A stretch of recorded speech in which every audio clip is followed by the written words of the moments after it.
Salve galera, boa noite. Então, vou dar aqui continuidade no nosso curso, a última aula de revisão que a gente vai ver aqui, que seria a análise de tensões, é o último que está faltando. A aula seria antes da aula de análise por fadiga. Então, como a gente já viu, eu vou passar a parte do conteúdo bem por cima. Vou focar aqui num exercício que eu acho que é mais interessante para a gente. Então, só para lembrar, né, tensão normal, tração e compressão é a força divididos pela área da seção transversal. Tá? Isso vai dar uma tensão normal. Tensão de cisalhamento também é força, só que a área ela é uma área perpendicular à força, né?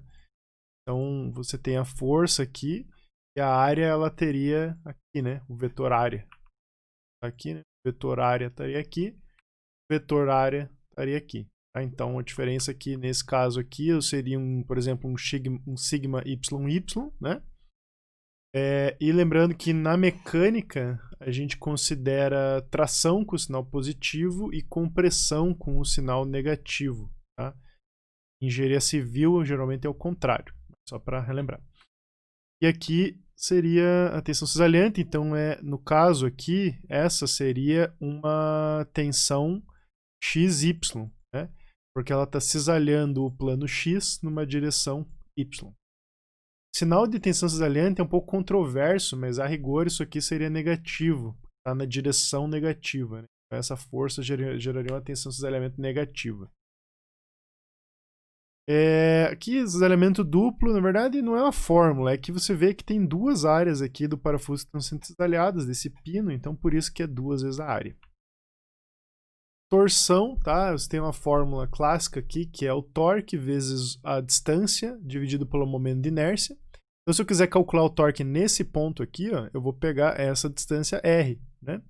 E reparem que ele vai aumentando conforme o raio vai aumentando, certo? Se eu vou aumentando essa distância aqui, né? Eu vou aumentando a tensão. De modo que a tensão máxima ela vai estar aqui na superfície mais externa. Então, se eu quiser calcular a tensão máxima, eu vou usar o raio total da peça. E J é o momento polar de inércia, né? Que é, se eu não me engano, πr a quarta sobre 4 ou πd a quarta sobre 64. Desculpe, sobre 32. Coloquei. Sobre 32. 0,5 elevado à quarta. Bom, 5 elevado à quarta vezes 2 elevado à quarta. 16 vezes 4, 64. Então seria 2.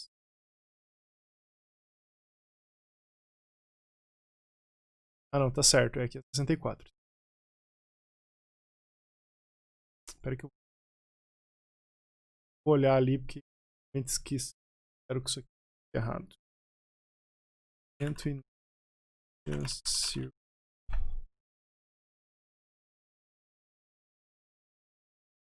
É isso, 32. 64 é o momento de inércia de flexão. Tá?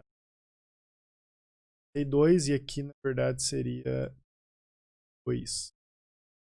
R quarta sobre 2, então beleza. Agora, então, o J aqui, né, que é o momento polar de inércia, ele é uma medida da rigidez, né? E lembrando que isso aqui apenas é válido para peças circulares, né? Seja maciças ou não. Se isso aqui for uma peça quadrada, mesmo que você possa calcular o momento polar de inércia, essa fórmula não é válida, beleza? Isso aqui é só para peças circulares. Para peças não circulares, você tem essas outras fórmulas aqui, tá? E aí é só aplicar a fórmula. Isso aqui a gente praticou lá em sala, e como não é um conteúdo que eu vou cobrar nessas provas aqui de vocês, então eu vou passar isso aqui direto. Mas de qualquer maneira, tem o exercício resolvido no livro, caso você tenha interesse lá de olhar no Norton. Tá? Para flexão, é a fórmula m, a distância, né? Momento fletor vezes a distância sobre o momento de inércia. Daí agora não é o polar. Então, para uma seção circular, daí isso aqui seria, né? O m seria igual daí a πr a quarta sobre 4, agora sim, ou πd a quarta sobre 64. Sim. Bom, então isso seria o I, né? Aqui eu coloquei M, mas não. I. O I, valor do I. Então, você tem um momento fletor na seção que você está calculando, e essa distância y é a distância da linha neutra até o ponto que você está analisando, né? Se você estiver analisando aqui um ponto com a tensão máxima, esse y aqui, no caso de um eixo, né, que é uma seção redonda, seria o raio, né? Porque seria a distância máxima aqui, seria o raio, beleza? Isso seria esse valor aqui, que é a distância. É o que essa fórmula diz aqui. Esse C seria a maior distância, né? Aqui, ó. Maior distância entre a linha neutra e a parte mais externa da peça.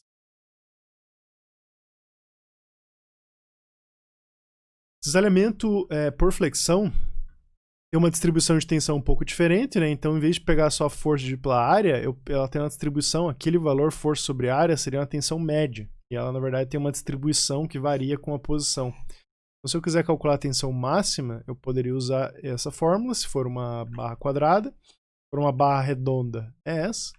E se for um tubo, é S. Tá? De novo, a gente não vai usar isso aqui nessas últimas provas. Por isso que eu vou passar um pouco mais direto. Então, esse exercício que eu comentei é um exercício resolvido do livro. Recomendo que vocês façam para dar uma estudada, mas não é algo que eu vou cobrar.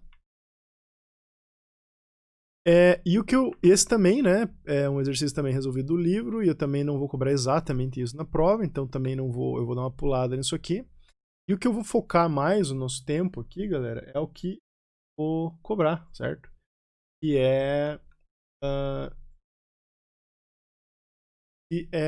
esse exercício, que seria meio que um projeto, não chega a ser um projeto de eixo, né? Que a gente só está calculando as tensões, tá? Então vamos lá, para esse eixo aqui dessa figura, calcule o tensor de tensões para cada ponto crítico B, C ou D e o coeficiente de segurança estático, tá? Considerando von Mises, tá? Isso aqui, considerando von. Magnitude dos momentos nesses pontos vale 33,65,9 libras polegadas. O torque ele é constante. Como é que chega nesses valores de momento, né? Você calcularia lá usando os diagramas de corpo livre que a gente viu na aula passada. O torque ele é constante em todos esses pontos e vale 73,1 libras.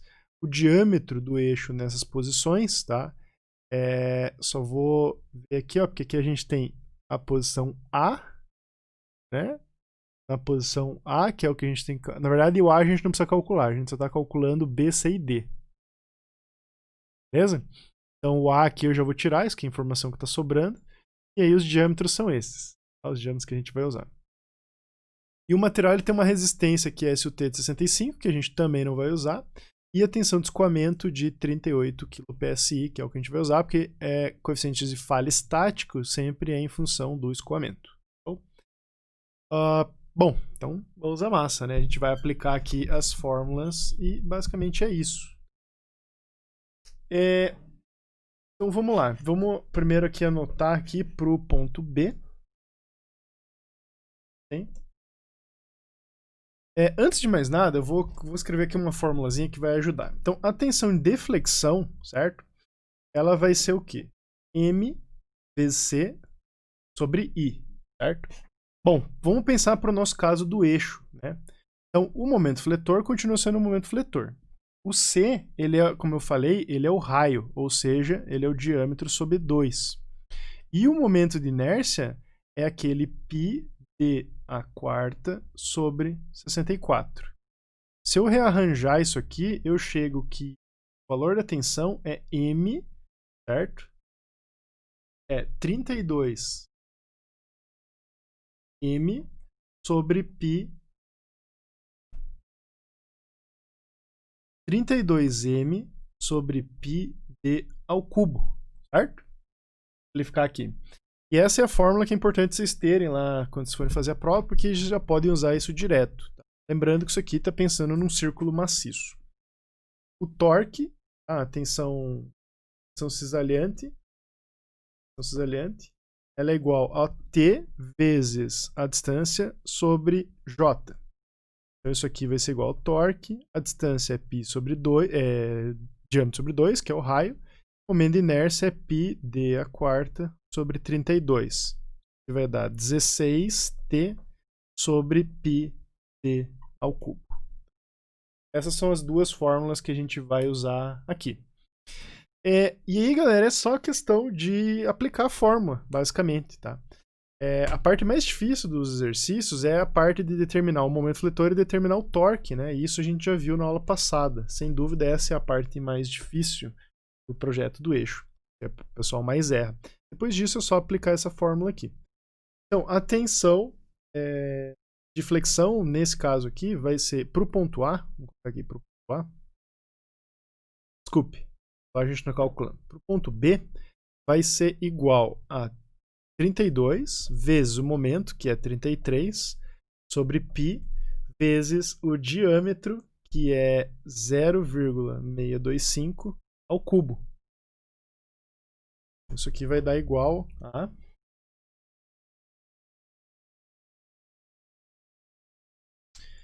Só a minha outra calculadora aqui do R.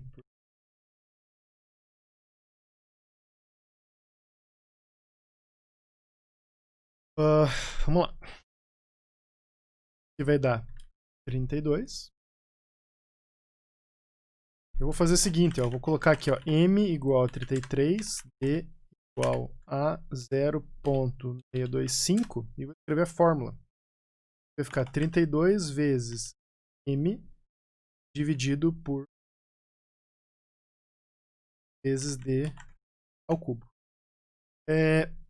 Isso aqui vai dar 1.376,81 PSI. Show. Agora vamos calcular a tensão de cisalhamento de torção em B. Isso aqui vai ser igual a 16T sobre πd ao cubo. Vou escrever aqui T igual a torque, que era igual a 73,1. Então, agora eu vou escrever a fórmula. Muda para 16 vezes T. Então a tensão cisalhante devido ao torque vai ser igual a 1524,92 PSI. Bom, maravilha. Agora o que a gente faz? Ele pede para calcular o coeficiente de segurança. Tá? O coeficiente de segurança ele é o quê? O coeficiente de segurança estático, NY, é igual resistência mecânica ou escoamento dividido pela tensão equivalente. Alguma tensão equivalente que você queira ver, né? Tá. No caso aqui a gente vai usar von Mises. Vou pegar aqui a equação de Mises.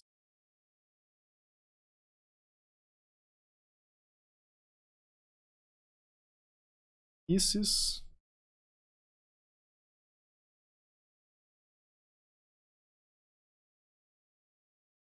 E ela é igual a essa fórmula aqui, que é a mais geral, certo? Lembrando que essas são as tensões normais, né? E essa aqui é a tensão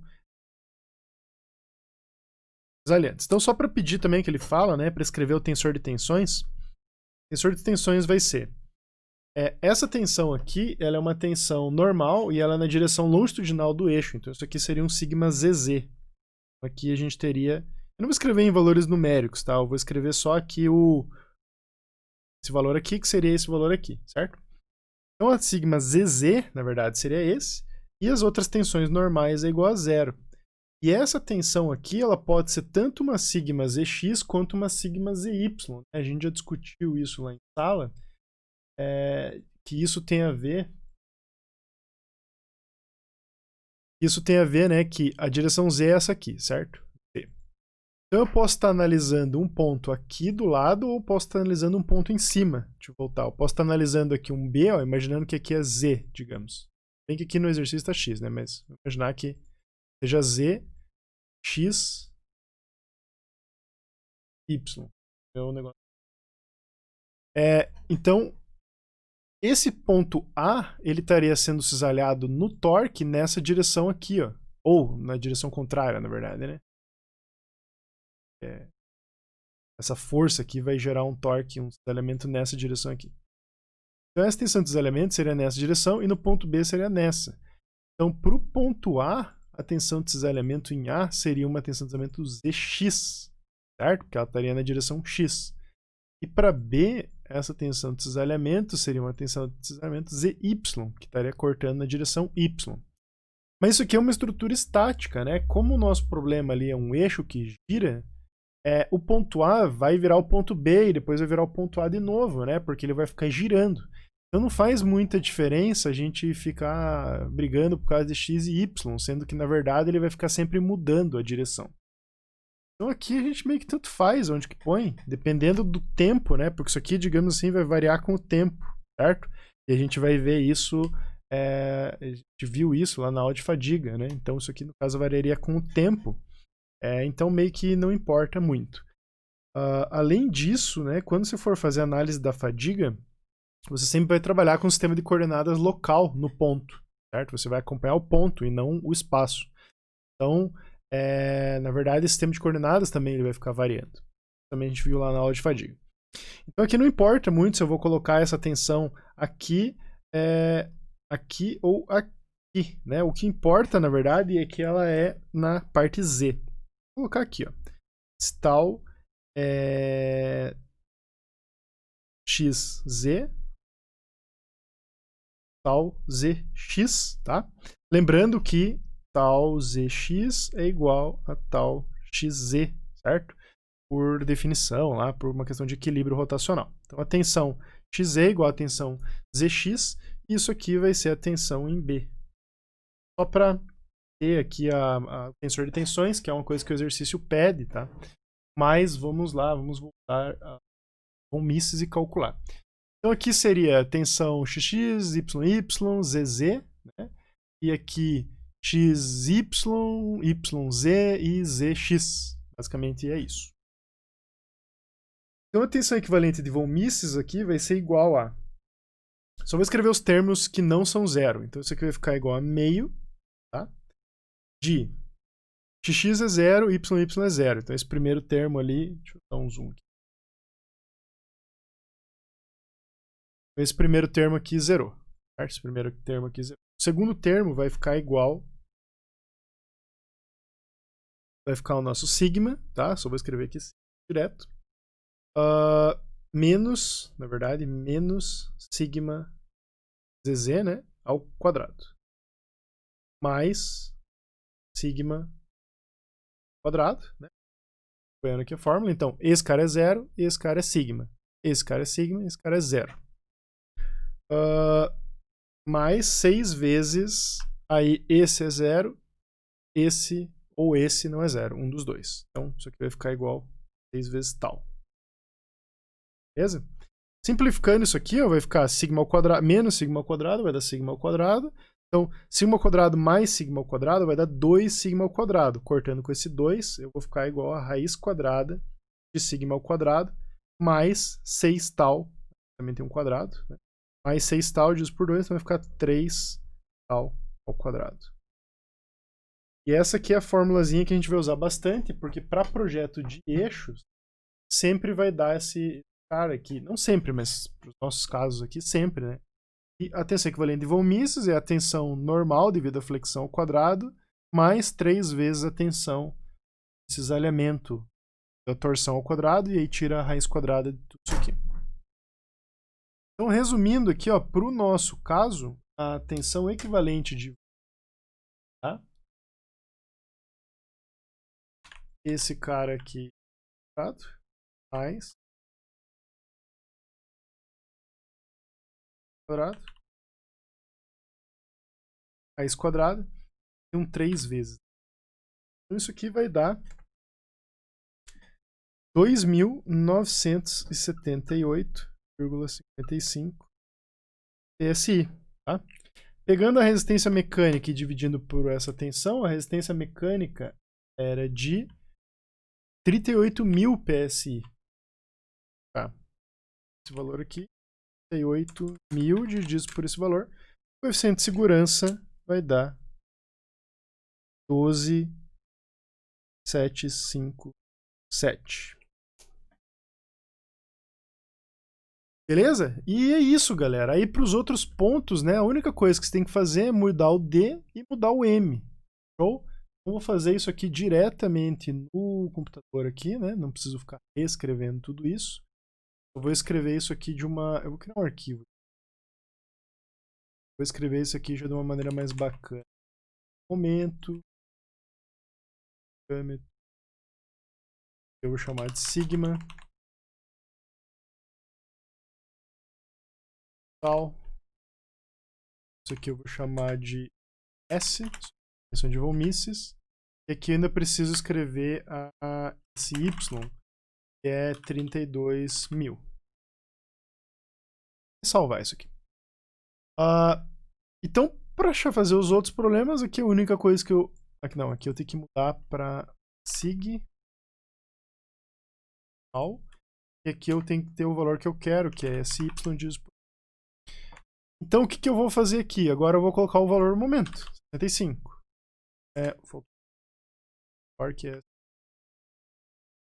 O diâmetro vale 0.591. Então, só rodar isso aqui. Por isso que eu falo que no projeto é importante vocês terem alguma ferramenta. No caso, vocês podem usar o Excel para fazer isso, por exemplo. Isso é uma programação igual eu estou fazendo aqui, né? Mas você poderia usar uma planilha no Excel para agilizar o cálculo. Então, o coeficiente de segurança para o ponto C vai ser igual a 7,14. E agora vamos ver para o ponto D. O que muda? No ponto D, momento é igual a 9, diâmetro é igual a 531. Isso que muda. Coeficiente de segurança... Foi. Certo isso aqui. Tá.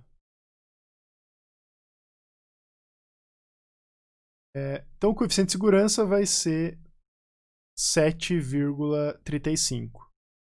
Aqui a gente pode fazer alguma outra coisa que eu gosto. Ó. A gente pode ver qual o efeito do diâmetro. Eu vou criar aqui, ó, só para ilustrar. Criar um diâmetro que vai variar de 0,1 polegada até 1 polegada, variando de 0,01. E vamos plotar isso aqui. Vou calcular de novo. Isso aqui de coeficiente de segurança. E eu vou plotar aqui, ó. Plot. Então, ó, reparem uma coisa que é interessante, né? O diâmetro aqui, ele tá ao cubo, certo? Nas tensões.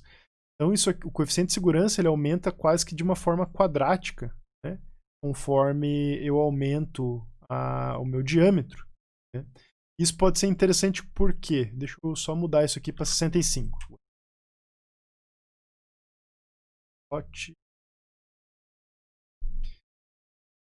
Isso é interessante por quê? Porque com um pequeno aumento no meu diâmetro, né, aumentando aqui de 0,6 para 0,8, veja que eu subi aqui de um 6 o coeficiente para um 15. Isso aqui é legal por quê? Porque imagine que eu quero assim, ó.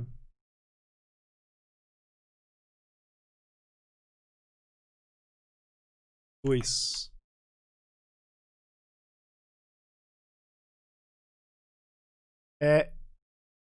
Vermelho.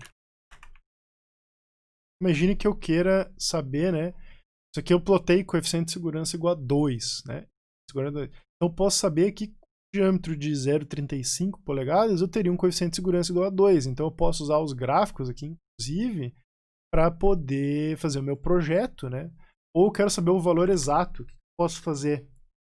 Fazer assim, no R, assim, no Excel você poderia fazer usando busca, né, de... Não, para isso lá processo iterativo, busca de valor, uma coisa assim. O que eu faria? Teria uma função que recebe o diâmetro e ele vai calcular não o coeficiente de segurança, mas... Fazendo bem chunchado, tá, galera? Só para fazer mais rápido isso aqui. Então, seria coeficiente de segurança menos 2, tá? Imaginando que eu queira o coeficiente de segurança fique igual a 2, tá? E aí eu vou minimizar esse valor aqui. Então, só que não adianta, teria que no caso levar ao quadrado, né? Porque senão se eu for minimizar, eu posso jogar um valor negativo aqui, sei lá. Mas o que é isso aqui? Isso aqui seria o coeficiente de segurança, e aí isso aqui é a diferença dele contra o 2. E aí eu levei ao quadrado, eu poderia tirar o módulo só para dizer que, tipo assim, se for uma diferença negativa também não ajuda. Eu quero que essa diferença tenda a 0, certo? E aí eu vou resolver isso aqui. Parâmetro. Começar com um diâmetro de 1 polegada. É isso.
Ah,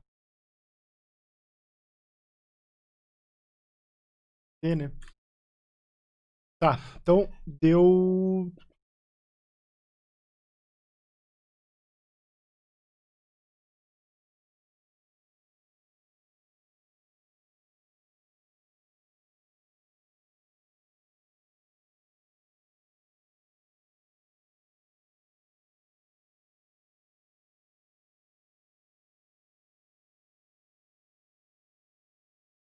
Tudo errado.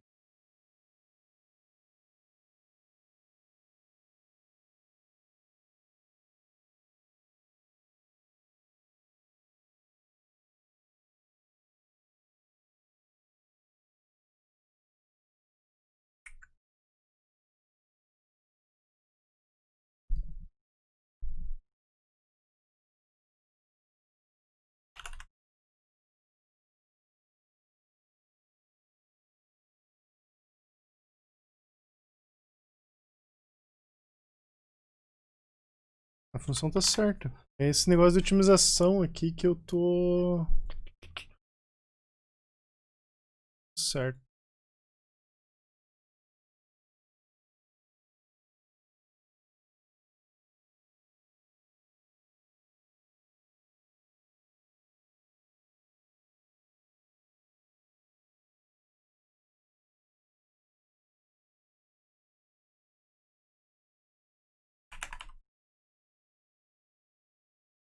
Ah, agora foi. Não tava dando certo ali, mas enfim, agora deu certo. Então, o que acontece aqui? Eu tenho que. Para esse valor aqui de 0,386, eu teria um coeficiente de segurança exatamente igual a 2, tá? Vou calcular aqui de volta. Vou fazer diâmetro igual a esse valor aqui. 0. Vou calcular aqui o coeficiente de segurança. Ó, deu exatamente igual a 2. Tá? Então eu posso criar ali no Excel, seria busca de valor, uma coisa assim.